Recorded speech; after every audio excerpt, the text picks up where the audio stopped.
Welcome to the Who Project. I'm your host, Paul Gittins, where I sit down with leading professionals, artists, entrepreneurs, and visionaries.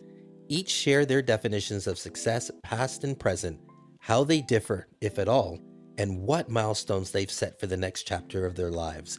This isn't just any podcast, it's a celebration of real stories from real people. Together, we'll explore the choices that have shaped their paths, the challenges they've conquered, and how they bravely carved out lives on their own terms. Each episode is a treasure trove of insights, tools, and inspiring tales to help you ignite your own journey. So buckle up and get ready for some great conversations. He's like, why don't you sound excited? Right? And I said, Ed, let me tell you about this journey. I feel respect, honor, celebrated if you're shining the light on something that actually did. And then he'd go through the country, Yeah. right, asking, what's fat? What's fat? Like, he was always on a hustle. You want to do it. It seems to be, if I'm going to articulate it tonight, that's like the roadblock, you know, in your mind. How difficult is it to be married to Brenton? I think it's wildly stressful. I think it's wild. And so that's actually the moment that we're in right now. So if people would hone in to who they are, right? That's going to be the answer for whatever financial needs that you need. And you're not going to have to make your money the same way. Brenton, my man. Yes, sir. Yes, sir. Thank you for gracing me with your presence. It is truly a pleasure to be here, my friend. This has been a long time coming. Yes. Right? Absolutely. Man. Absolutely. And you've been with me on this journey. We've been talking and visualizing and for a conceptualizing. long time. The Who Project excites me. I'm glad it does. Yeah, man. this from the moment you mentioned it to me, I was electrified about it for you. Like, yeah. You know, I was talking to a friend today, Mhm. right? An industry friend. I've known him since he was like a kid, and now he's like this man with children and mortgage and stuff. And we're talking to me like a man, right? Yeah, you grow. And he was, we're talking about the Who Project. It's a young brother, right? And he was like, man, I love it. I love it. I love everything about it. Yes. And he's like, why don't you sound excited? Mm. Right? And I said, Ed, let me tell you about this journey. Man, you know, I get excited about this moment right now. Okay. The conversations. But all the technical stuff and all that stuff is the stuff that kind of just weighs on But me. isn't that the model of the Who? The behind the scenes of like everybody sees the nice pictures of who you are and how you look. Yeah. But they don't understand all the nightmares you have to go through to present. And that's the truth. Yeah. Right? I like to say it's the who behind you. You know? Because you're absolutely right. It looks like it's all dope. Yes. Right? And it's easy, but it's not. And that speaks the truth to life. The story, yeah. You know? And that's what Ed was saying to me today. He's like, I love it for that reason. Right? And when I thought about who can I ask to come on this show? Right? Like last year we did 13 episodes that were just audio episodes, right? Right. And I knew I wanted to get to this place. And I remember saying, hey man, Brenton, come on the show, man. Come on the show. Yeah. Right? And you're like, yeah, anytime you're ready, Paul, anytime you're ready. Absolutely. But man, when I think of you, I think of a solid human being. Wow. Thank you. I do, man. Right? And there's certain people that you get around, right? And you don't want to mess up the opportunity. You know what I mean? You're around somebody and you're like, this person's, you know, they're solid. The conversation they have with you is always solid. And I wanted to honor that and get it right before I asked you to come on the show. Okay. So I appreciate that, man. Well, this is a beautiful space. Thank you. This is a beautiful space, and I'm excited to see where this journey goes. We always have amazing conversations. Yeah, we do. Yeah. We do, man. Like, I mean, again, I always talk about like safe people. I talk about people that, you know, that you have good, honest, transparent, authentic conversations with. And there's not a lot, right? I find for me, there's not a lot of people, but you are definitely in that circle for me. Thank you. Always, right? I can sit with you and be my authentic self. Yes, sir. And it's not about, you know, who you think I am. Right? And that's what I thought about tonight. and us having this conversation Yeah. is really going to dig into beyond the accolades. Like when I think of you, I think of, this community minded entrepreneur, this coach, Right. this father, Mm-hmm. right? And today I wanted to dig past the accolades, the titles, and really get to know you, right? Because earlier today, right, you and I were sitting down talking, and I found out stuff about you that I probably didn't remember, or you might have not have told me before. I don't, but I was like, I walked away from that conversation. I was like, man, you see, this is why we got to do this. You know what I mean? Like, this is why we have to spend the time doing this kind of stuff. That's right. So I like to start every pod, Mm-hmm. right, trying to get an understanding of a person's background, their roots, if you will, and the reason I do that is because I look at us being here in Canada, right?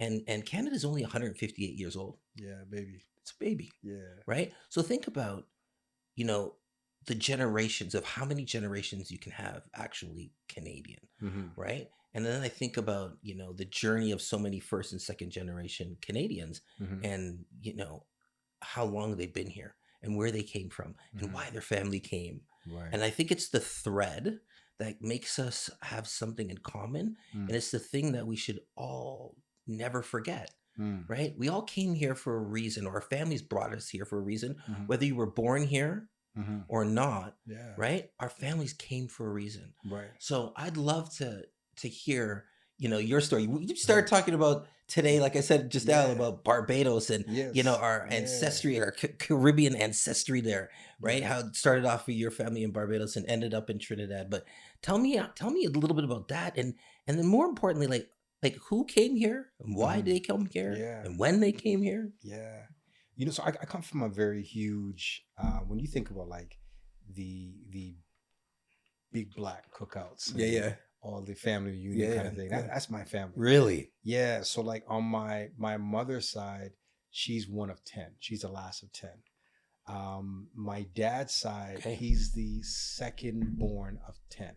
So he's the first boy of 10. So it's 10 and 10, and they didn't have cable in Trinidad.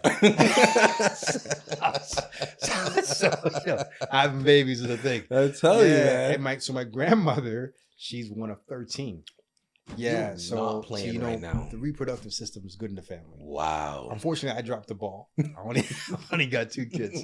I got 2 great kids. So yeah. But so they came, and so my father, before he came to Canada, he was a craftsman. He was making jewelry and very creative. He's a guy that you put anything in his hand, and he's gonna figure out how to make something out of it. That's just him. He can fix anything. He can make anything. He just loves to go. And when he was in Trinidad, he crushed his hand. A machine went over his hand and it just crushed it. Right. And that's how he met my mom. So she was working as a doctor's aide, and she was doing her thing. And in that process, she helped him put his hand together, and they started talking about like what life can possibly be. And in that process, she started talking about a better way of life. And that's where they started looking around the world. One of her sisters had gone over to England. They considered England, but England wasn't taking people in as readily. And so as a result of that, they had ended up seeing Canada as a place to become home, almost like their home and native land, but a place and opportunity. So that was the early Trudeau senior era. Right. When they were opening the doors to letting people come to Canada. So it was in the 70s. Was it about the 70s? Yeah. So that was in 74. Okay. So 74 they came to Canada. That little small window. Yeah, that little window where they said let the blacks come in. Yeah. But it was a blessing. Like, however it came out, like, there's a lot of technicality with the Canadian politics about that, but like it created a window for our family to come to Canada. Right. And they came here just to build an opportunity. So they came, then they brought their siblings over. So both sides are working to be a bridge to bring in my aunts and uncles on both sides of the family. Wow. And then they brought their parents. My mom brought her mom over because her dad passed away before she left as well. And then my dad, probably 10 years later, brought his parents. So they're both, on both sides of their family, they were working as bridges to bring the bloodline over to Canada. Opportunity for home ownership, opportunity for jobs, but they saw that they can build something bigger than they were exposed to in Trinidad. Trinidad was amazing, but there was a lot of corruption at the time. And so for you to rise up, you had to be Indian or you had to be wealthy. Otherwise, you were just going to be a worker bee, working hard, but never advancing. Okay. So my grandfather at the time was from Barbados, and he was working in Nestle chocolate factory. Okay. And he was doing something, he slipped and hurt his back. He was out of work. And so they're like, how do we get enough money to feed, once again, 10 kids? My dad being the oldest boy, he's having to hunt to figure out all these things. So he was selling stuff, but the opportunities are very small. Right. Coming to Canada, getting an opportunity to send real money back to the family to take it to the next level. So he was a bridge builder in a big way for the family, and bringing people here, but also providing revenue for family back home. So how long did it take? So eventually you got everybody? No. So there's still people over there. So they got everybody who wanted to come. Okay. Yeah. Okay. So how many siblings on each side then showed up? So there's about 6 on both sides that are here. Okay. That came from Trinidad. So 60%. 60%, which is wildly successful. Yeah, that is. Yeah. Nobody in jail. Everybody's wow. Yeah. Okay, so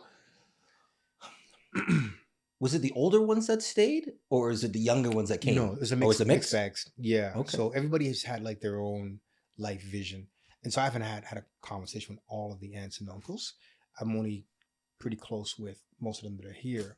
I got an uncle in Trinidad on my dad's side that I'm very close with, but like he's just not interested in the cold. Most of them who didn't come, they're not interested in the cold. Yeah. Yeah. They're like, nah. Yeah. Nah. Yeah. They literally planned their trips to Canada around winter. We're good. Yeah. We're good. Yeah. I got cousins like that in Barbados, right? You ever think about coming to Canada? No. Nah. Nope. We're good. Nah. We're good. We got space here for you to come and stay. It's true. It's like, so like, why don't you even come to visit? They're like, no, we're good. We're good. Yeah, we'll spend our money. What they say is they'll spend their money in the intercontinental Caribbean, and that's it. That's right. Wow. Yeah. So what about your family and the culture that comes out in your life every single day? I think the biggest, so as a little boy growing up, my father, once again, like I said, he was good with his hands. He was a jeweler. He worked. Like this man, like the definition of like worker bee, or like you think, like, you know, there's a joke about like Jamaican, how many jobs you got, like 5 job, 10 job, whatever. But he was just working. So he used to leave the house before he woke up in the morning. So he was gone like before 6:30 when we wake up in the morning. He was already gone. And then you go to bed some nights and he was not there yet. A little closer. And so at both points, you're seeing that like he's gone, but he would bring home the jewelry to work on. So you wake up sometimes 2-3 o'clock in the morning and you're hearing these machines, and he's polishing jewelry in the middle of the night. And so it taught us this work ethic, right? You know, that if you can work hard, you can obtain anything. And so we saw them build, like literally go from these little apartments to these little townhouses, semi-detached, to bigger homes and bigger opportunities, but they worked for it. Like, so I learned, so like I was talking to a client today about, you know, he was joking around saying like, you know, I walk around with cash and somebody steals or whatever. And I said, why do I want to steal money for? Why do I want to steal anything for? And I was saying it from the vantage point that like, I've never wanted anything that I didn't earn. Right. So I don't want you to give me anything. So when I came to the Pickering Village, I was open for maybe 2 months, and just because the environment was nice, they were giving me awards. I said, I can't take it. I said, I didn't do anything to deserve an award yet. And they're like, you don't know if you get nominated. So that means I wouldn't have earned it then. And so that's always been my mindset. Don't give me something I didn't earn. So that just stumped me. Sorry. So was that like the BIA? The Ajax Pickering Board of Trade. So they were giving me some kind of excellence award or a business person or whatever. But I wasn't doing anything long enough to be successful at it. It wasn't, I wouldn't have felt, I feel respect, honor, celebrated if you're shining the light on something I actually did. So if you're telling me I'm great and you don't know anything about me, it's like, whatever. Right. But if I actually put in the work and I produce fruit from it, then there's an agreement on it. Okay. So help me out here. Yeah. When did that occur? What timeline? Like you said, like when you just got there. I just opened up. So this is like maybe 2011, 2012. I think I opened in 2011. So maybe 2011. Right. So it was within the first 6 months or something that they. I think it was maybe 4 months. Okay. Once again, and so you got to understand my humble beginnings. When I started up with like, just literally the stuff from my house. I'm snatching up chairs from my house, taking TVs off the wall, just to kind of create my ambiance. Right. And so it wasn't at excellence yet. It was just something. So when people see through the years what I put together, that was fruits being bared out. But when I started, it was bare bones. The show was always good. You could always tell what it was going to become, but it wasn't anything as yet. And so once again, so I learned, I know we're going to come back here, but I learned that sense of pride from from what we do and identity from my father and my mother working. So watching them do their thing. So I worked in the flea market with my parents as kids. Once again, they were. I did that with my older brother. Yeah. So, but they gave me that hustle. Right. And once again, I learned to appreciate and make decisions based on what we were able to produce. So money's always meant something significant to me. And when you talk about what lives in my day-to-day experience, that work ethic and that sense of pride of producing what we do. Okay. Yeah. Well, I would challenge that. Yeah, for sure. Right. And thinking that the mere fact that you, became an entrepreneur, opened up, your first spot, right? It took a lot of work just to get there. Not even financially, emotionally, mentally, physically, right? That took a lot of work. And I think that maybe sometimes what we overshadow, right, our accomplishments, even if they're small. Not me though. But that was a huge accomplishment. You don't think so? It wasn't though. I know who I am though. Okay. Yeah. So okay. I know that was step one, and I celebrate the steps. I celebrate step one, step two, step three. So Bible says, despise not the day of small beginnings. Okay. So even just signing the deal, I was good with it, but I wouldn't rest because I understand that wasn't the definition. That was me taking action on my intention. So I'm gonna take a leaf out of our Canadian friends, and they'll say something like a phrase like, "You didn't want to get out in front of your skis." Oh, there we have it. You ain't celebrate nothing until it's a success in your mind. Yeah. It's all these years later, I'm still clear that what the vision was in the beginning, we still haven't touched it yet. Yeah. I know, because this is the beauty with this is that I just love seeing where the conversation can go. Yes. Right. But I'm also cognizant of how much time we have together. Yes. Yeah. But when we start off and we start talking about our families, and we talk about their impact, yes, especially if it's a positive impact, yes, you gotta let that breathe, man. It's like open like a bottle of wine. You gotta let it breathe. Absolutely. You know what I mean? Absolutely. So I totally appreciate that. So to me, one of the questions I had for you was like thinking back in your childhood. Mm-hmm. You already answered the question. Yeah. But thinking back to your childhood, who were your biggest, influences? And you're gonna say it's your mother, and it's gonna be your father. Yes. Yeah. Like as a kid growing up, my parents were definitely the benchmark for everything. It was huge. What about all those aunties and uncles? They were. So we grew up a part of. So my cousins were like my siblings. We grew up real tight. Do you guys all grow up? Did you all congregate in the same? So yeah. You're Durham. You're a Durham region man. I came to Durham in grade 8. Okay. But my formative years was in Malton. Oh. Malton and Rexdale. Wow. Yeah. So Rexdale and Malton was.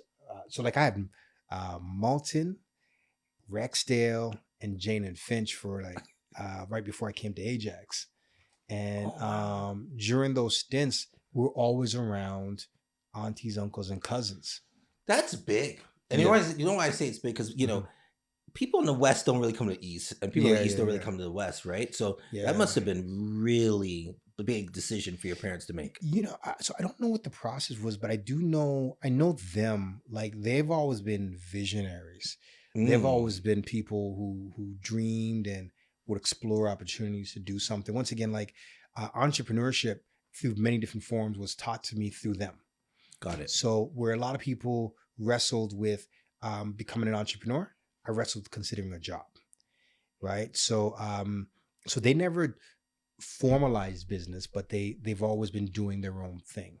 So when I say not formalized, they weren't doing like business plans and stuff like that. They're getting an idea. Okay, I'm gonna go create something. I'm gonna go do it. But they always work for themselves. They've always worked for themselves. So my dad was a contractor at a jewelry company. So he did his own thing within a company. Got it. My mom was an esthetician and a hairdresser, and so she did that as a booth renter. Then she opened up her own place. Got it. So she was like one of the first people to do it before we lived out here. She used to come out here, and she was one of the first people to set up when it was called Sheridan Center, Pickering Town Center now. Wow. Back in the early days, yeah. Wow. So she's I don't even always, recall that being. like it was way back. Yeah. Must have been. Yeah, like it was much smaller, much simpler, and I don't even know if it was 2 levels, but she had a thing called Mystique Beauty Clinic and Spa down in the main by the food court. Yeah. And so I've seen family doing big things as kids. Yeah. Jeez. You know, and it's often when I think of you and I think about entrepreneurship, right? And you know, my burning desire to be an entrepreneur, Right. that thing that always kind of like, you know, stops you're in your track, right? Is the thing where, you know, you do what you see. Right. Yeah. Well, you know, so one of the things I've always learned and I've heard as a boy was that we tend to rise to the level of our exposure. So if you're Well not, said. right. So like if we're not exposed to entrepreneurship, we tend not to rise to that level. So it's like we start changing, you know, your association, you start changing your relationships, your environments, you can now expand to that. And so like, I think that's a huge thing for people who want to step into something. Just get exposure to it.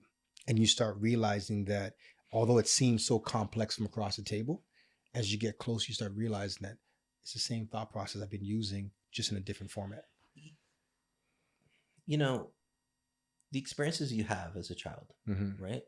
And I just know that the experiences that my family had with entrepreneurship was not successful, right? So there was always a negative connotation attached to the conversation. Right. You know, my grandfather had a rum shop in Barbados, right? And he was that guy. He'd go to Trinidad. He'd pick apple. He'd do all kind of things, right? You know, he was in Aruba. He was that guy. He was a hustler, right? Yes. And I love my grandfather to death, man. Yeah. And, you know, he would tell me all kinds of stories, man. He would like raise goats and then he'd go through the country, right, asking what's fat. Like, he was always on a hustle.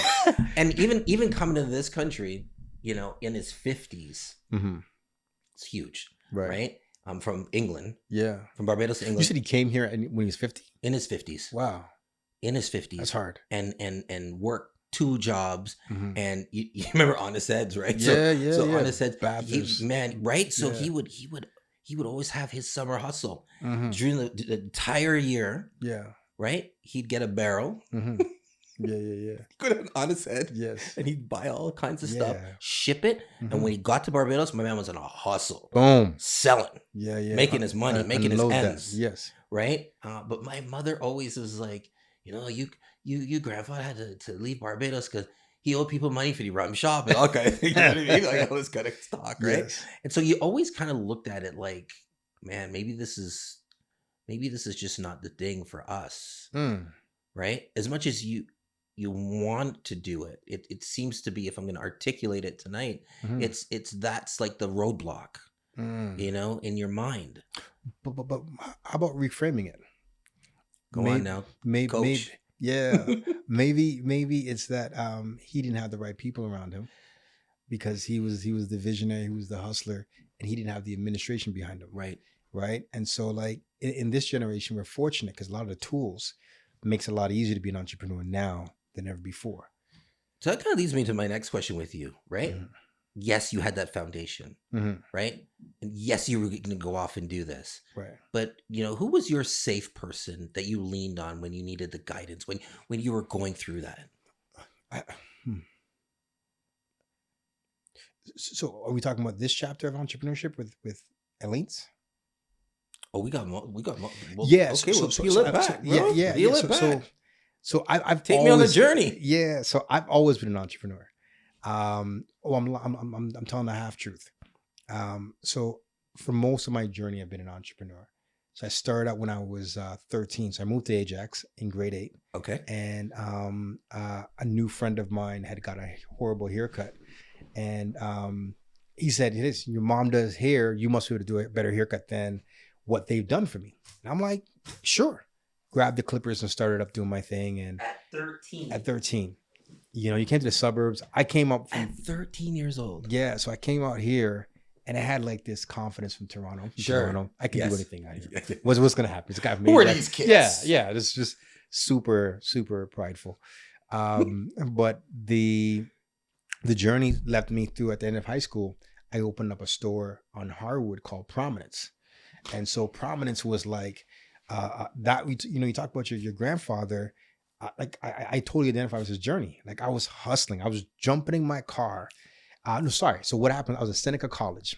Okay. And LL Cool J just came out with Hey Lover with Boys to Men. And he's rocking this red FUBU, had FB. I didn't know what FB was at the time. Right. Turned out it's FUBU. And so Source Magazine was an epic thing in the hip hop culture. Yeah. And so my shop always had the thing. So I look in the back of it, it said Empire State Building is where it's at. So I go to school the next day, Seneca College, Newnham campus. And I'm like, listen, man, I saw this hat. I think I can make a lot of money with this. And she's like, what do you think? I'm thinking I should go meet these guys and bring some back. She said, where are you going to go? I said, the guys who make it are at Empire State Building, New York City. I jump on a Greyhound bus the next day. How old are you? Maybe 17. So you say, Mom, Dad. Yeah. But they knew. I'm out. Yeah. So By yourself. To give context. Wait, you went by yourself? I went by myself. So I had an aunt. I had an aunt in New York. So my mom arranged for me to stay with my aunt Rosalind. She wasn't like blood aunt, but she was auntie. She's auntie. Yeah, auntie. Yeah. Yeah. So she did her thing, and she took care of me, and she made sure that I got to Empire State Building safely. I met Damon John from Shark Tank, and he didn't know what Toronto was at the time, and so he's like, what part of America is Toronto? And so I'm like, it's Canada. But anyhow, so I at the time I scored a deal with him. He said, if you can sell $20,000 worth of hats, we'll give you distribution for this Canada. Right. So I didn't know how I'm gonna sell 20 at the time. I'm just cutting in my mom's basement. So on my way back on the bus, I'm just trying to scramble. How am I gonna sell 20? Because $20,000 is nothing in 2025. Right. But this is back in 1996 or 1997, right? So I'm a little, yeah. So, but yeah, so I come back and I said, I'm gonna do this. I'm gonna bump it in the tuck shop. So every school has a little place where they sell like the school's paraphernalia. Nobody ain't buying that stuff unless you're like an athlete trying to push your thing. So I told my teacher or whatever she was, how do I get my stuff in this shop? She said, you have to have it affiliated with the school. So the school has a fashion show coming up. I said, I sponsored a fashion show, but it needs to be able to have my stuff in there after. Boom.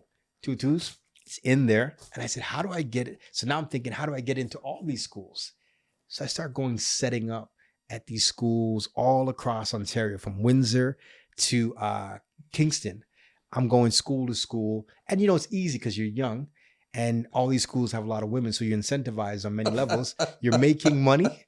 And so long story short, I crushed a goal. I imported FUBU to Canada, distributed through Fazani's sports group, which is like Foot Locker, Sport Check. They took on the thing from me. And that was my first deal when I was, I guess, 19. Gave my first little money to set up Prominence. Yeah. Jeez, you left me speechless, bro. That was you left me speechless. So were you an island on your own? Or did you have like your boys with you doing this? I did. So like that move, that was me. And so to your earlier question, I'll answer both. To your earlier question, who was my safe place? The safe place always changed. So I feel I interpret myself as a multifaceted person, and I haven't yet met the closest person who understands the inner workings of me. Two people. It's my mom and my youngest daughter. We both kind of think on the same frequency.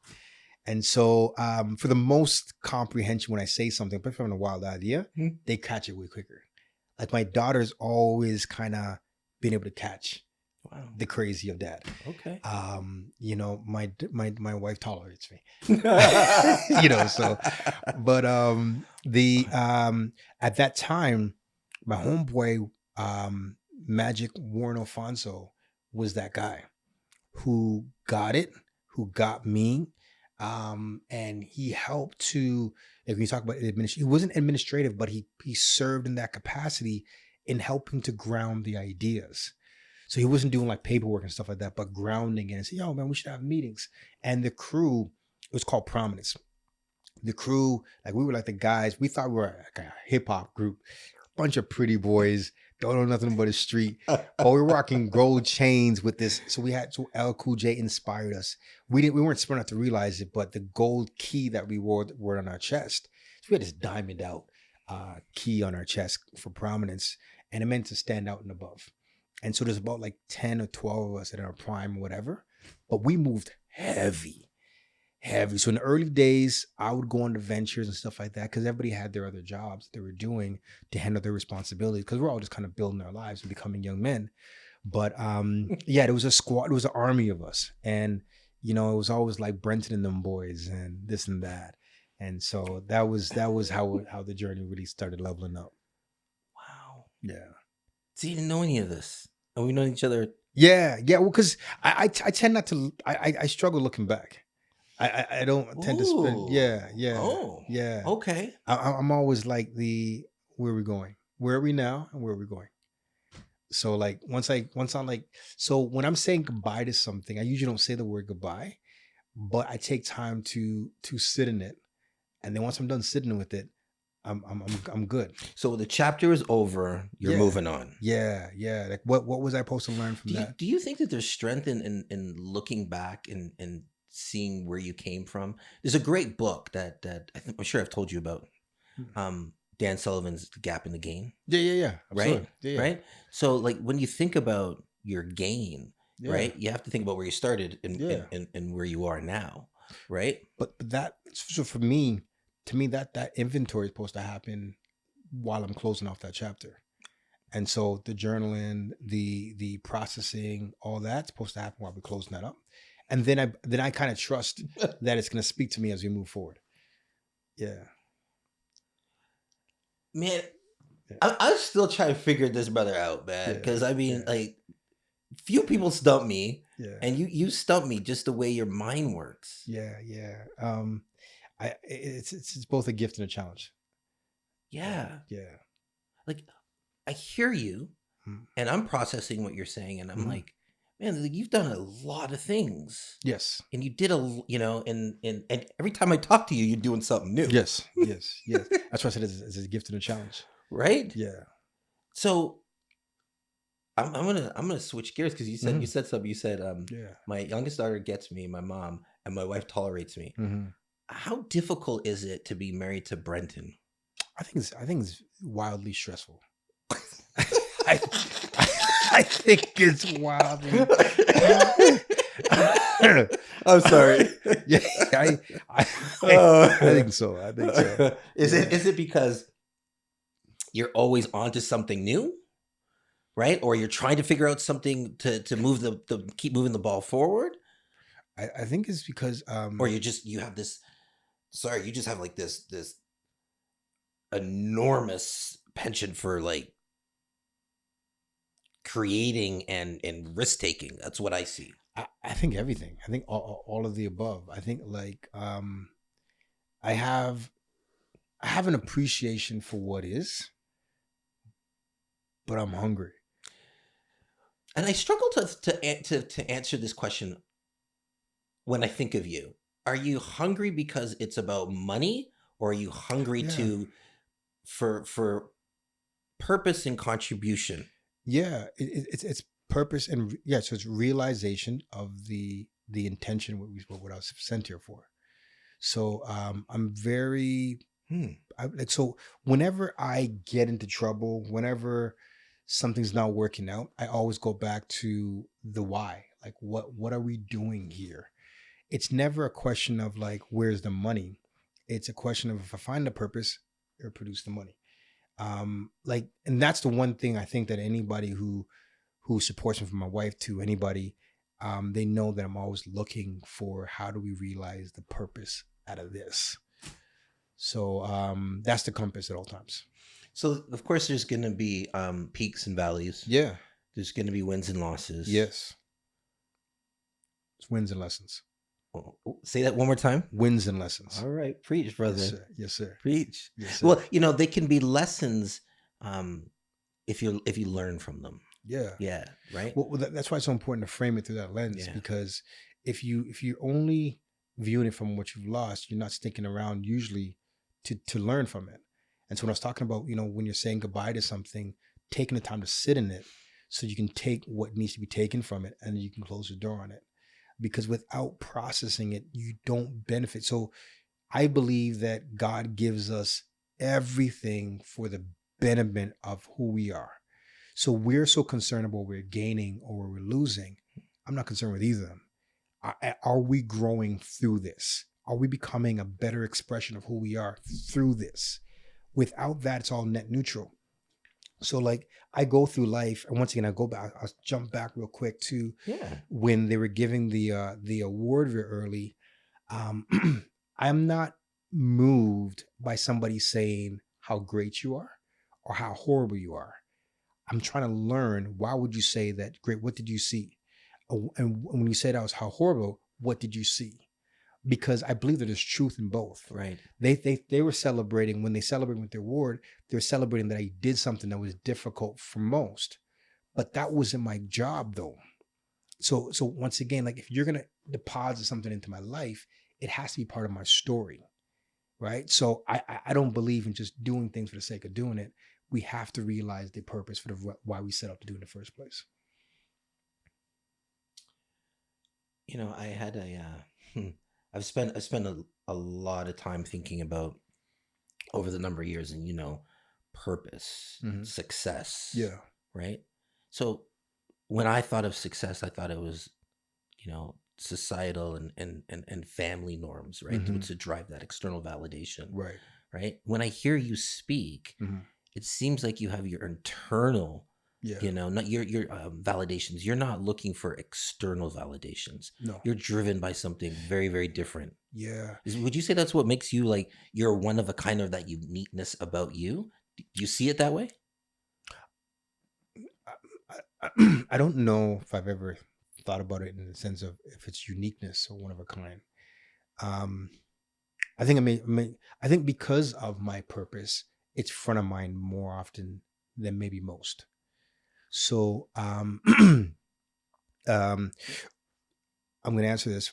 2 weeks ago, I had my wife's family, her parents, and her aunt and uncle come to my house. Okay. And I've been working really hard on my garden because this year is a year it's about rest. And rest not mean like I'm not working, it just means that I'm getting more peace in my life. Right. And so coming and seeing the flowers all nice and stuff like that brings peace to my life. Okay. And so she wanted like a piece that. of my one of my hydrangeas in the front that's really been popping this year. Not usually pop, but it's popping this year. And so I was proud of them. Like, man, you know, they wanted some of my flowers. Yeah. But while I'm trying to get the root system to get out for her, she's talking to me about her hydrangea that didn't work. And so she threw it out. I said, you threw it out, the hydrangeas? She goes, yeah, the whole year it didn't come through. I said, no, man. I said, it takes a while for the roots to go down before it shoots up. Okay. And she goes, I see where you're going with this. And so it spoke to me about life, because Right. a lot of times people walk away from things because they're only looking for the money from it and the quick gains. But when you're looking at what the purpose of it, the original intent and design of something, you now start realizing that a lot of times you walk away from something that's really great because it didn't produce in your season, but you didn't understand its season. And so when you're on this journey of life, you Woo. got to know what your season's supposed to look like, Woo. because you need to take some time to make sure your roots go down so you can shoot up with power. Because if you look at the story of a lot of people, it's not that they're not supposed to be where they are, they got in trouble or something like that. It's that they're trying to reach, they're stepping into a room at the wrong season. And when you're very focused on purpose, you're looking at what are the pre-required things to be done for, the readiness level. And so I feel like when we're talking about these things for my journey, I think I'm able to achieve success in certain areas because I recognize what's required. So I can get a lot of hits going through something and I won't walk away from it because I know that this is A, what I'm doing is right for me. B, the moment hasn't come yet for this to shoot to the level that's supposed to be at.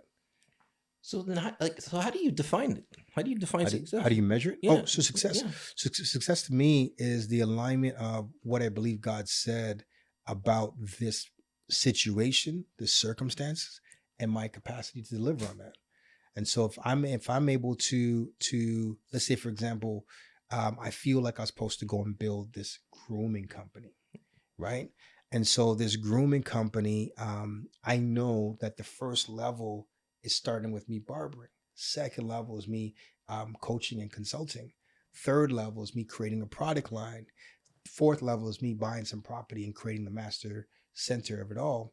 I'm realizing that each step of the way, doors are opening, but it's not time for it to shoot up. The roots are going down.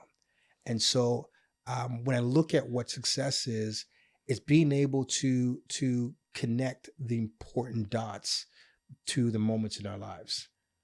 So did you see that vision from the jump? I did. So when I first, I don't know the year, a while back, at least 20 years, minimum 20 years, 25 years probably. Okay. I literally jotted, I couldn't sleep for maybe, I don't know, a season. So I'm gifted to sleep. Like I'm that guy. One of the things I said was tough being married to Brenton. My wife struggles to sleep. Before I hit the pillow, I'm gone. Wow. Like I got the magic sauce. I can tell you, I'm gonna go take 5 minutes and literally go close my eyes. And my eyes will wake back up in 5 minutes, and I'm juiced. How do you do that, man? I couldn't tell you. How do you do that with all the things you got going on between them ears? Yeah, You know what I mean? It's like, how do you find time to sleep? Yeah, and sleep solid. Well, Man. Well, I'm gifted. I'm blessed. Seriously. But yeah, like that's something that I have. But like yeah, so like I couldn't sleep for a long period of time. And then what happened was I just started writing. And by the time it was all finished and polished down, it was like a 45, 50 page thing called a venture report. And every single aspect of things that I've walked through so far and walking through and walking towards, I wrote it all down in that moment. And so whenever I get in trouble, I go back to that. And so whenever I'm doing anything, I take time and I dump it on paper and then I start walking. And so that's biblical, right? So the Bible says, write the vision, make it plain. Right. As you walk, you will, you fulfill what you set out to do. And so it's important to me, and it's part of my purpose though. It speaks to the identity of who I am because that's how I function. So like I used to be that guy in a nightclub who's writing visions on napkins and then sleeping on the speaker. But like I've always, so when people, if you meet somebody who went to school with me in elementary school or high school and they meet you, they tell you Brenton's always been Brenton. Never changed. I'm a little bit more mature and discerning. Sure. But like I was this guy. I was always about business. I was always about connecting with people. I was always about doing community projects and stuff like that. I was always about writing these big ideas. Like I'm a strategist. Like I've always been this at different degrees and different versions. So when would you say like you feel most alive? Like is it right now? Like it's never changed. You're good, right? Like you're living your truth. Definitely living my truth. But the alive piece, I say it does shift from environment to environment, moment to moment. Different chapters. Like right now, I'm working through some very complex deals right now, and So I get very insular, and I don't want a lot of people around me when I'm doing complicated things. So very complicated stage of my life, I don't want a lot of people around me, because I think if you were to bring a lot of people into your life, you're responsible to give a lot of information. And if I don't know it, I don't know what to tell you. And so I get quieter and quieter and quieter and quieter. That's kind of my kind of thing. I'm like, okay, well, I don't know anything as yet. So This is exactly what I do. Yeah. This is Because it's how you process. Yes. Because what happens is, and so my wife is an auditor. And so she'd ask 1,000 questions. So I'd feel good. I used to feel good giving a clear, sound answer. But that branches off into 1,000 more questions. So you just like put the earbuds in. It's like, what? You got the earbuds in. You're not talking. Yeah. I'm like, because I'm trying to figure this out. So, you know what I'm saying? Yeah. So, yeah. If I don't know nothing, I can't say nothing. Right? Yeah. Oh my goodness. And so like once I know something, then there's something to write out, document, and then I can have an intelligent conversation. Yes. And so that's just my workings. Man, Yeah. you see, what's amazing is the catalyst for this, or part of the catalyst for this is feeling like you're on the road by yourself. You're the only person on this road, and you're looking around going, man, is it just me like feeling this way? Right? And so I think the benefit, not only to myself, but to any listener, is to hear your story, to hear how you think, right? The who behind you, because it's rich. Right. It's so rich, man, in context, man. Thank you.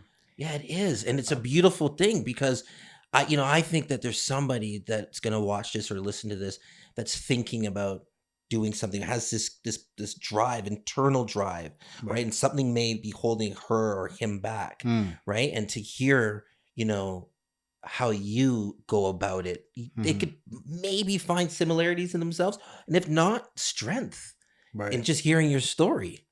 If I can share something to that, it's like I think everybody should go through their story based on their character type. Yes. Right. Yes. So if you look at our types, almost like we're all connected, we're all part of the same human race, but some of us are the feet, some of us the hands, and whatever, but we're all valuable to whatever degree.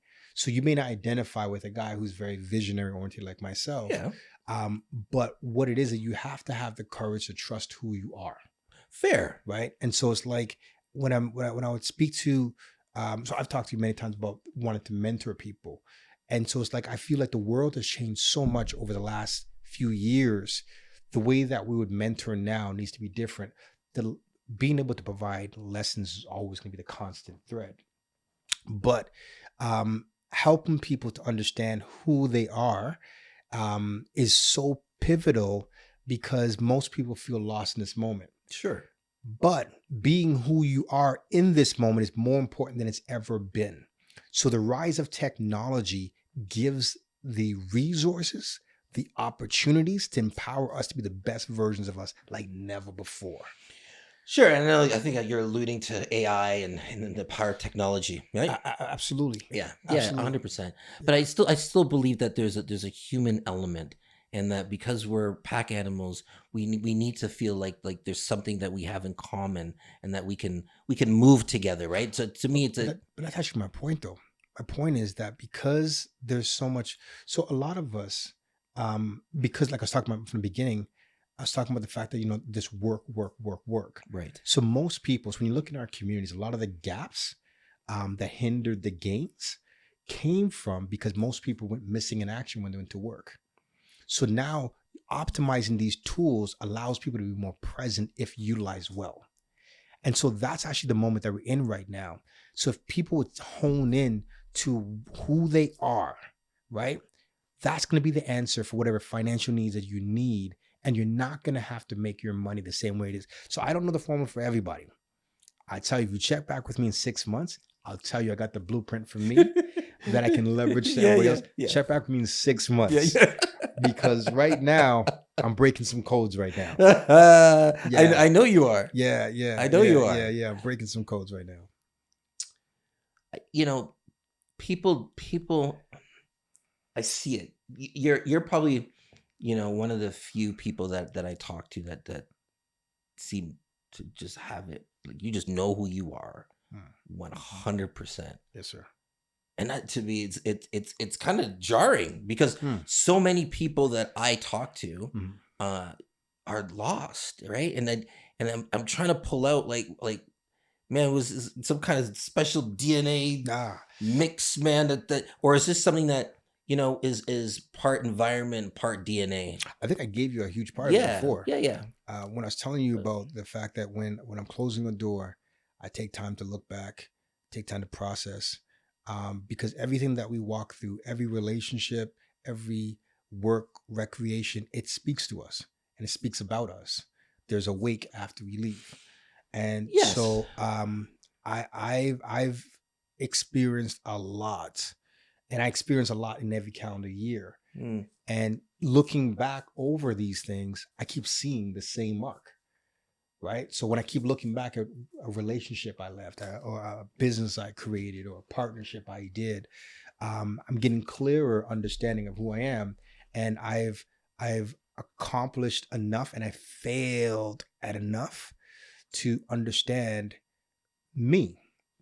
And so it removes the fog because there's no guesswork. So like um I'm not the person who's gonna go and hide away from something that I think that I'm supposed to do and be a part of.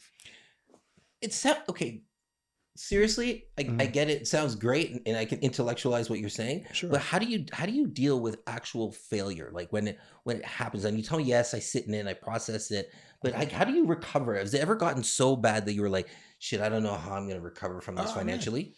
Yeah. So yeah. So like I've had so many different failures. I think the biggest one, because it happened early enough in my life, that same prominent story I was telling you about, um, that damaged me because I used to be a big crew person. And when that, so let me give you the story first when we talk about the impacts of it. But so that prominence thing became really big. So we started importing a lot of clothing from the States. So we ended up bringing Sean John to Canada. Um, Okay. so when Diddy first came to Canada Yeah. on a clothing level, I brought him to Canada. Um, and so during that, So this is around the time of like Two Black Guys and so Two and Black and Guys, I D believe, Train and that. existed. They were there already before. Okay. And so this Right. was You're around that younger, right? whole, I believe it's 1998, 99, Okay. Yeah. around that window. Yes. And then so the So the Sean John thing happened in 2000 and something. I remember I just started doing like strategic marketing at the time, and I scored a deal. But what happened during the prominence thing was, um, it had so many failures. Biggest failure was I was not a numbers guy. I never assigned a numbers person to it. So when you're describing your grandfather, I totally identified him because I was that guy. If there's an opportunity, I'm running to grab it. I'm going here, going here. I'm jumping in cars, going all over the place. The failure that happened was I wasn't managing my taxes. So I racked up all these taxes I got to take care of. And I was a guy to throw all my receipts in a bag, drop it off to the accountant downtown, Mr. Alistair, wherever you are. He used to save me all the time, but he charged me a lot of money for it. yeah. And but then I wasn't monitoring the business. So in trying to save this thing, Mm. I'm not doing like a bunch of ventures. I remember I did this basketball tournament, 3-on-3 basketball tournament called Get That Dough. And I didn't have the dough. I'm running, doing all these different pieces, but literally these companies said they were going to give it to me. I had to go and sign it to just get them to release it. I didn't do that. So the tournament day comes and I'm standing there to go do this thing here. And I realized I didn't do it. I didn't realize that when the flyers are coming out, there's no logo on it because it didn't get released yet. All this stuff's going on. I'm just running, doing a hustle. But this hustle was so complicated because it required a conglomerate of different people to come together. And so my fast moving was killing everything. Me choosing to chase all these different things. Once again, they already agreed. The check was ready. I just need to go sign for it to be released. So the day of comes, and this is street ball in early Toronto. When I'm talking about like The hood is out. This is held at George Brown College. A boy of mine connected it. And so I'm going like stone face. I'm showing up every single day, but I'm now realizing I'm in trouble because we promised him like $20,000. And once again, it's not the exact amount. It's probably like 18 or 15, or whatever it was. It was a lot of money. It's a lot of money. And so the day comes and I have to say, listen, guys, you guys want the money. I'm going to need a couple of days to get this. And so the money, and I was trying to borrow the money from that to cover something else because it was all done to address a bigger concern. Yeah, robbing Peter to pay Paul. and I robbed Peter, but I still didn't pay Paul. And so things are falling down quickly. So now the spirit of desperation sits in for me. And so during this moment, so first of all, I got egg in my face. I just did this. I didn't make any money. I owe money, right? So I'm in trouble. And so I'm still walking through this. And I remember talking to my girl, Cassandra, good friend of mine. And I'm telling us, man, I'm so dead. I'm so dead. I don't know where I'm gonna get this money from. They're gonna get their money. I don't know how I'm gonna get this money. I'm gonna get this money. So I ended up getting their money, but like it just made me step. So I had this thing. I was supposed to do Caravana the following week. I'm supposed to have this big prominence float. And I'm supposed to drop some money off. And I had access to money, but it was somebody else's money that I'm supposed to pay another bill with. So I'm lying in my mom's living room, my homeboy, another safe place. And I'm talking to him. He goes, so why don't you just cancel it? I go, it's going to look stupid, man. A lot of people want me to da-da-da. So pride, right? So pride to now want to show up when I don't have the resources. So I said, all right. So I go. So once again, I have to go face the music. And I go talk to the guy at System Sound Music, big up to Barry and Pickering. And I said, listen, I'm way too deep. All the stuff that you hooked up for me, I can't take it. I said, whatever service fees I got to pay to cancel this, I'll pay that. But I can't do this. I got to go figure out this trailer I got to cancel, whatever. And he's like, listen, if you can use it, you can use it and I won't charge you. He's trying to help me out now. But I said, I'm in too deep. I appreciate that, but I'm in too deep. And so now I'm having to go around and face people and tell them, the dream that you had with me, it's dying. And so I'm losing momentum from all these other revenue streams I had right now. And I'm having to walk it out. 2 weeks later, I connect with this guy. I've only known him probably from 2 interactions.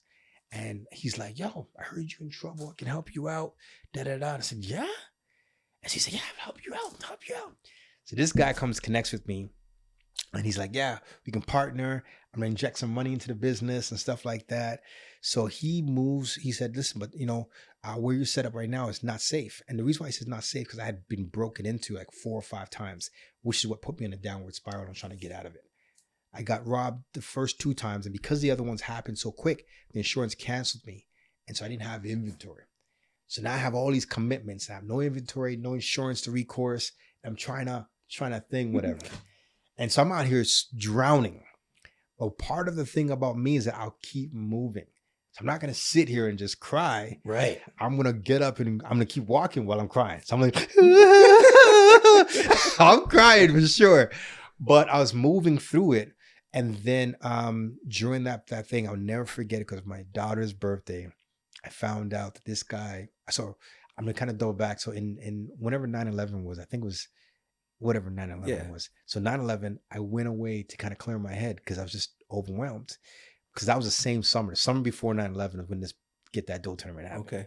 And so during that time, I was having like this I was lying on the ground when I was talking about the whole Caravana thing.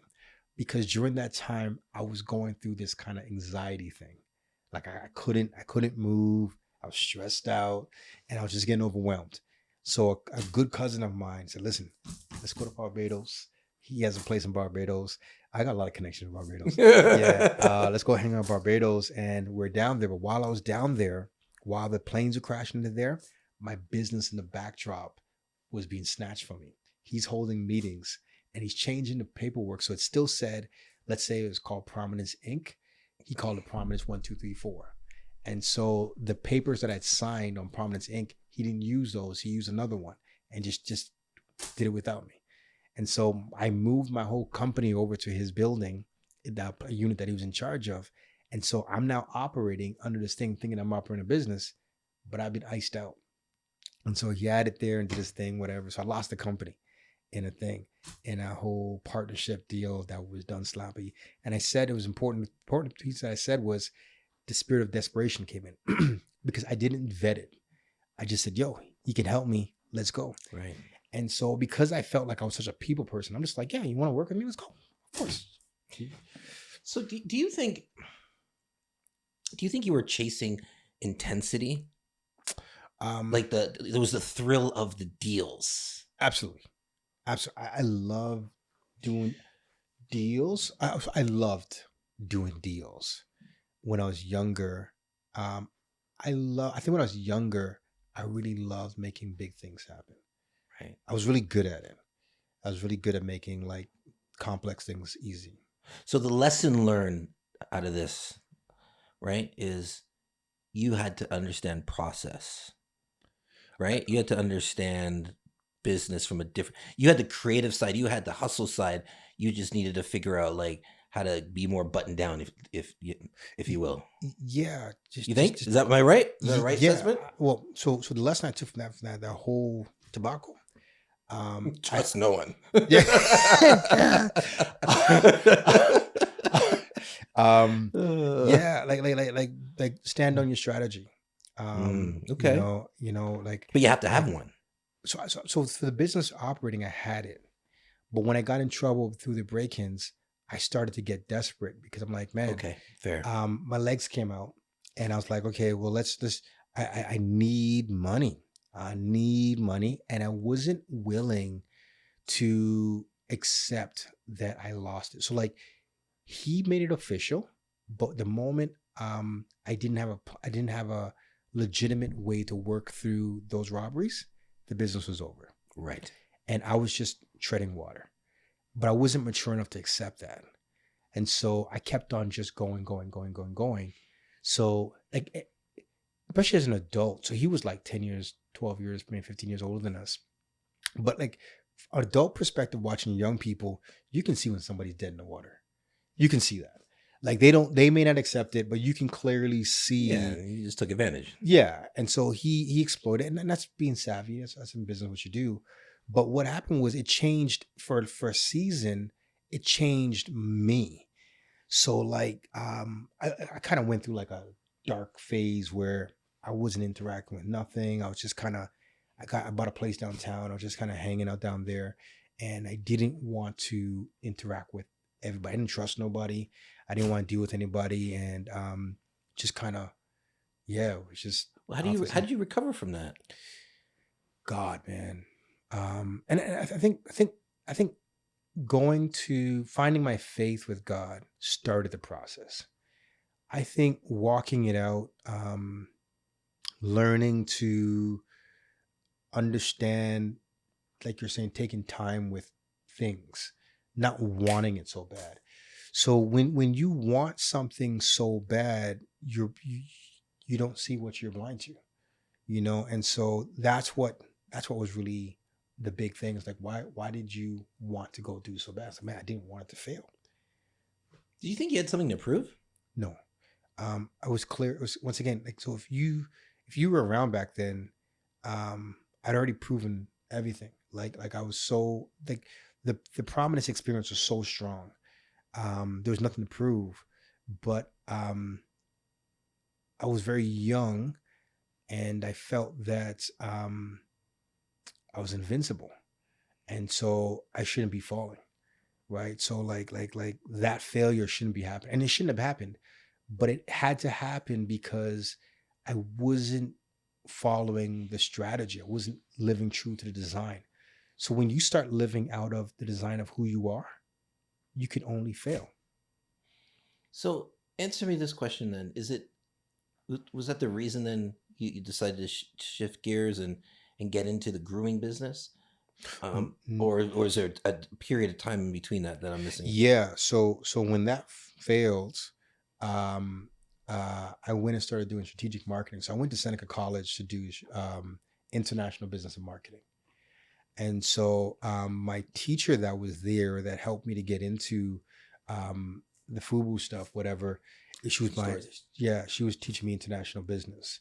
And so when that didn't work out, my mom was like, "You went to school to do marketing.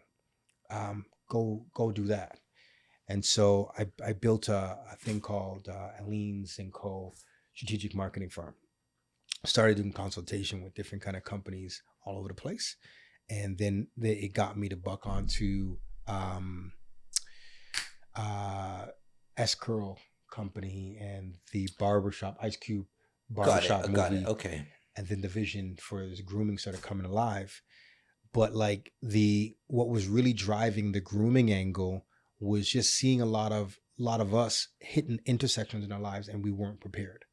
And we didn't seem to have the tools. We didn't seem to have the support. We didn't seem to clearly know how to transition. And so the artistry of grooming is making sure that we're prepared, we're ready for what's next. And I felt that, many of us weren't ready for what's next. And so that was really what was driving the whole vision of grooming. And now, at this stage of my life, looking at like being the personal groomer, it's all about like, how do you prepare people for what's next? Wow, that's a very interesting way of looking at it. Yeah. Wow. Again, you never cease to amaze me, man. Yeah. All these layers to you. Yeah. Right. There's always, to me, what I'm getting from this conversation is there's purpose to everything. Yes, sir. Everything that you do. Yes, sir. Right. So when I asked you if it was an intensity that you're chasing, you quickly rebutted that. I got it. Right. Because it's not about the intensity. I need to prove something. Yeah. It's your internal that's driving you, not the external. Yeah. Man, that's very interesting. So we go through that. We go through the marketing, and then you get into grooming. What would you say is your most successful venture to date? Are we talking about dollar value or impact? Whatever you want to speak to. I would say the current is the most. Yeah. Well, like, so Alleyne's grooming caused me to stretch. So I never wanted to run anything related to barbering again. When I left, so back then it was called B-Town's Barbershop. But even when I was going into it, it's funny. So I never accepted, and this is the first time I said this publicly. Wow. I never wanted to barber as a career. What I fell in love with as a young man was the experience in the chair. So connecting with people in a meaningful way.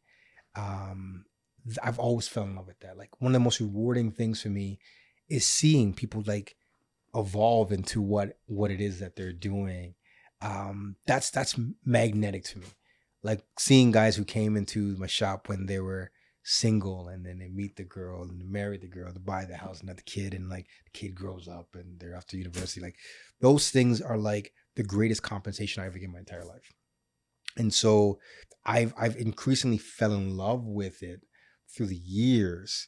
But it was the thread of the lives is, to me, where the success is. Okay. When I see where the haircut takes them, what door it opens for them, or the conversation, like the real sauce for me is the conversation. Like, what happens in that experience, that's the driving force for me and all that. And so I say that's the most thing, because like I felt like it's opened the most amount of doors for me. It's allowed me to take care of my family.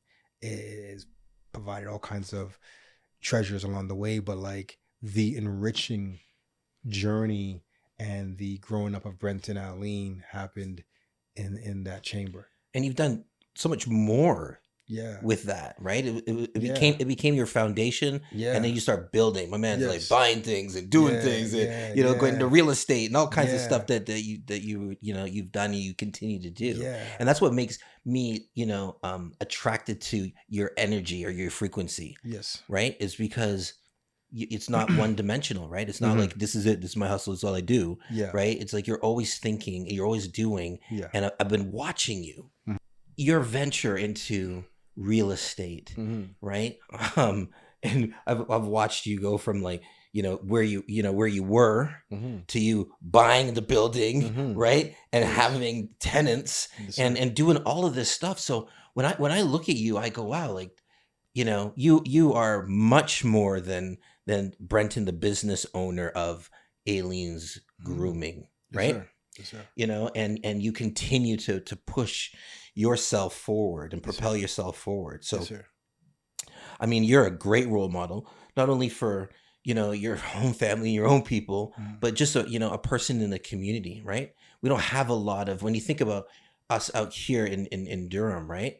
I don't see a lot of, me personally, right? I don't get a lot of exposure to Black owned businesses, and I think what you're doing and getting involved with the town. That's why I said earlier in your introduction, right?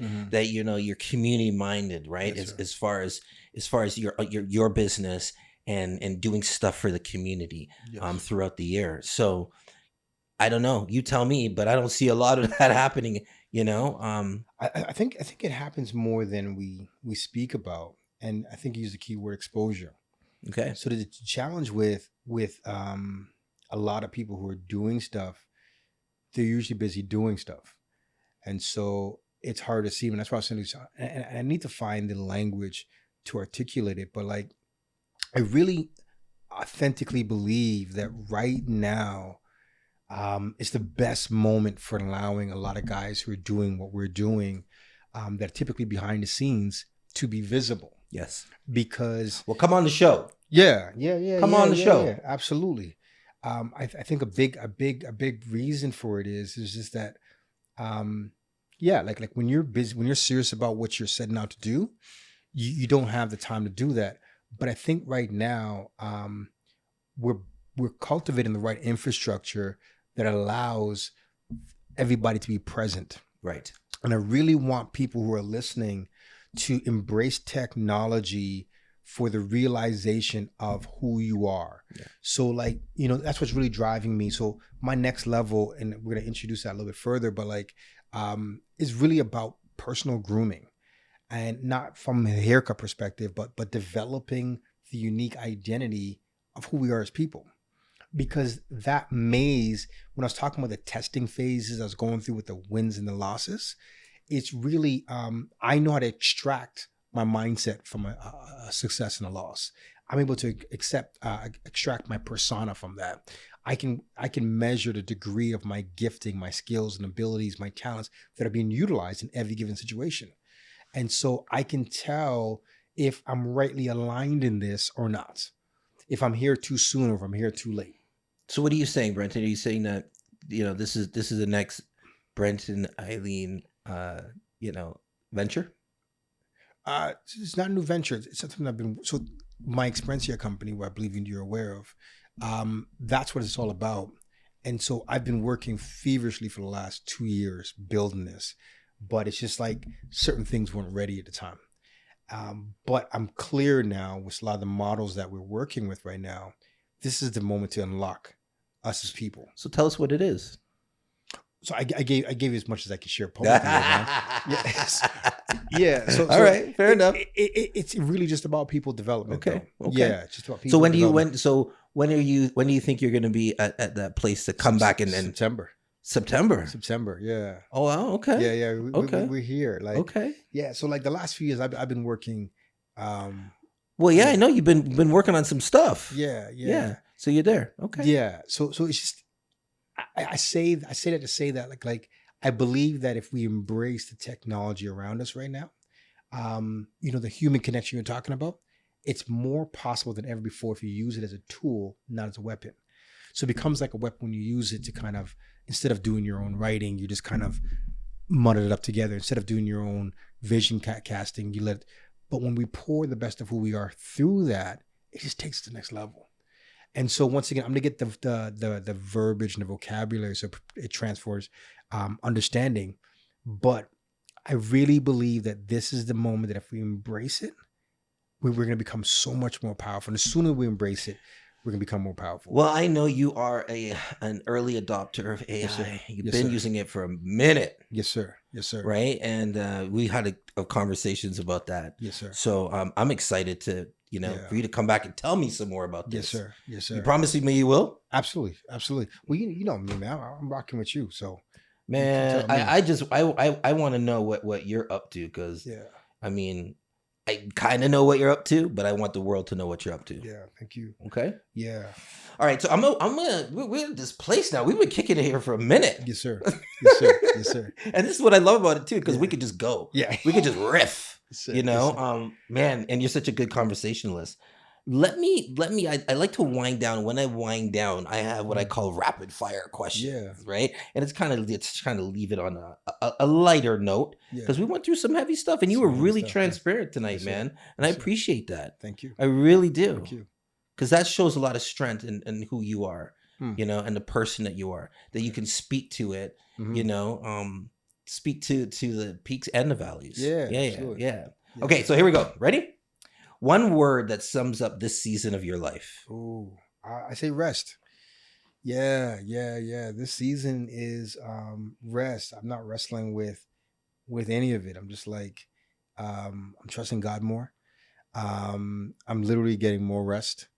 Looking and fit, lost some weight. I'm thank you, seeing thank that. you, thank you. Yes, sir. Yeah, I saw you like- when I saw you earlier. I was like, damn, he says, boy, he's losing weight. Thank you, man. He's looking good. I'm trying to live clean. Good for you, Yeah. man. Tell me this, and this one I loved.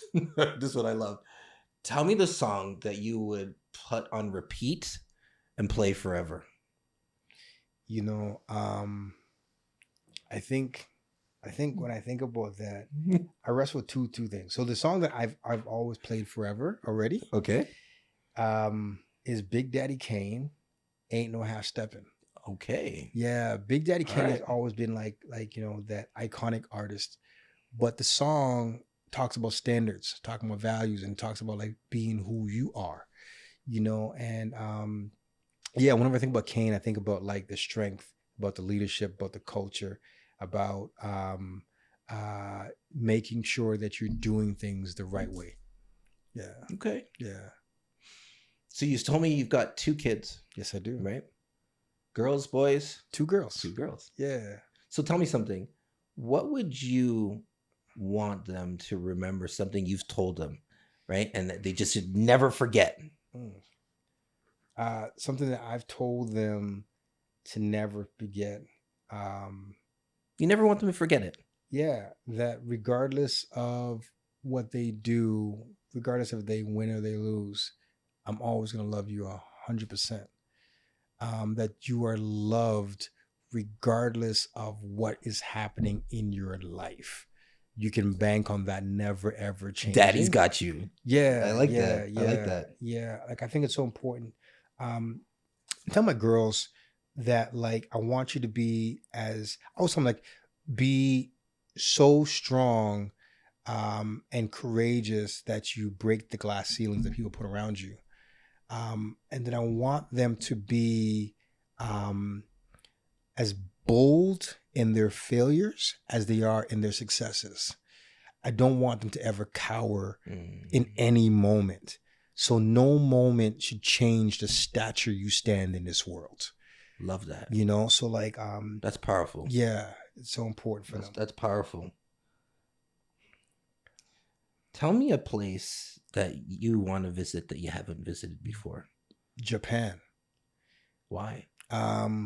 My interpretation of their culture, so I haven't been there, just from like what I've seen in the media, that they're very clean, very innovative, very diverse over there, very technologically advanced. Like I really want to go and immerse myself in their culture. I'd like to go for like 3 weeks. I'm hoping actually I can do that at the end of this year. Wow, okay. Yeah. Like once I do my thing that I want to talk about in September, Yeah. I want to disappear for like a month and just like,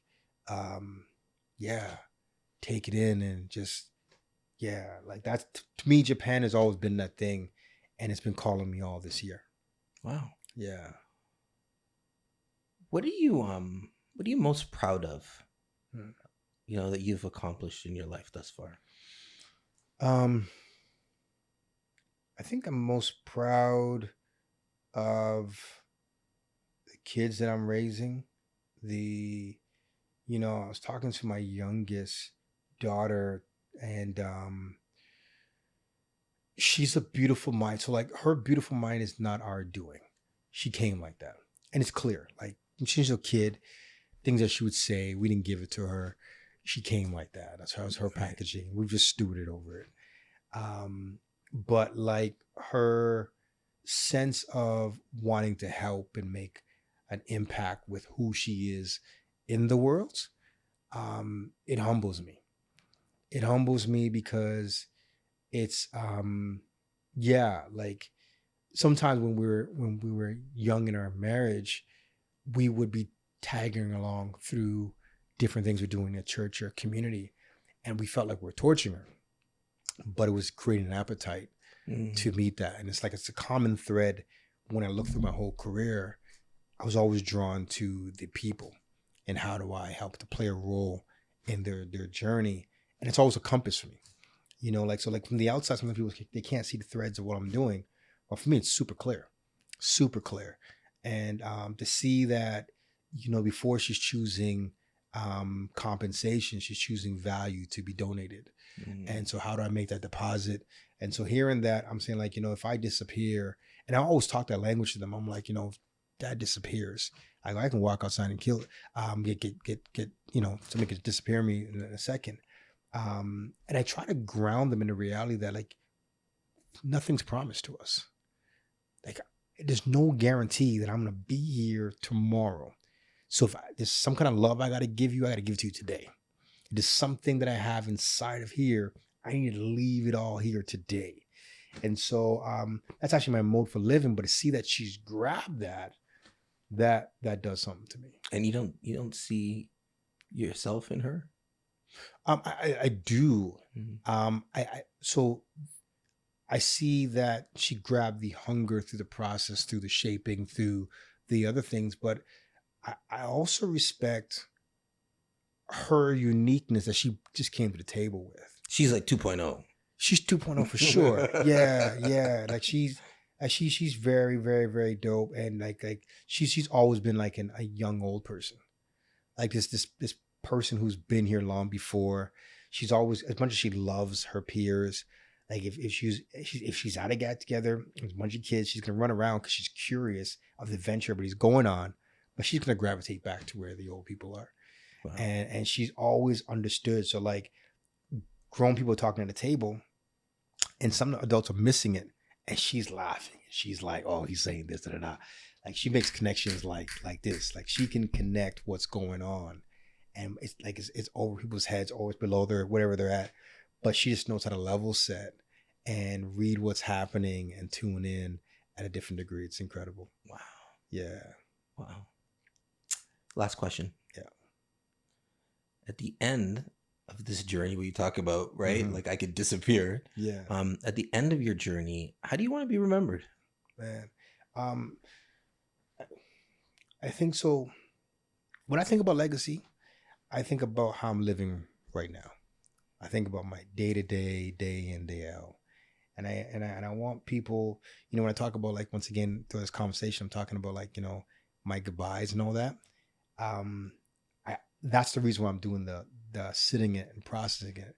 I'm saying, did I leave it in the way the best that I could at that moment? And I hope that when I pass on, people think about some of the lessons I gave them, some of the things that they have observed or gleaned from my presence, that my energy inspired them and made them want to go after. I feel that me existing or anything I do, it makes people feel like they can. And so if I can help you to believe more in who you are, uniquely designed, and that you'd actually act on that, I think I've done my job. Yeah, man. I mean, listen, I think about how long we've known each other, and I think about like my own personal journey, and you being a part of that. Yes, sir. So yeah, I think you are definitely doing it day by day, and I know and I know you have your client base and And I can imagine if we're having this conversation, or the conversations we have, that you're spreading that love, right across those number of clients that you do have. So I definitely aim to do that every single man, day. I appreciate you, brother. Thank you. I really do, man. I'm glad our paths crossed. Yes. Yes. And I love the conversation. And I said again, thank you for the transparency, the authenticity of tonight. It's more than I gotta be honest. It was more than I thought was. What I mean? I didn't know all of that, but that's all the layers and all that really interesting stuff that we're now have digitized. You will now have it, and one day when you're a grandfather, these grandkids will see the 40-something-year-old, granddad or papa or whatever they're gonna call you. They call Papa. Yeah, man. Yeah. Very dope. Appreciate you. Thank you. Thank you for having me. It's a pleasure. It's a pleasure to be part of your launching into this new direction and journey and discovering the who of you as well. Like, so I'm very excited about where this is going, and I'm happy to play whatever role I can play. Man, you played a huge role. Trust. Thank you. Thank you. Thank you. All right, man. Yes. All right. My man. Yes, sir. There he is. Come here. Oh, damn. God, man. Leave a review and share it with someone who could use a boost of inspiration. Remember, your values are your guiding star. Let them lead you to a life brimming with purpose and fulfillment. Until next time, I'm PG, urging you to lead with what truly matters to you the most. And before I sign off, I want you to remember this. When you define who you are, you will discover the success you deserve.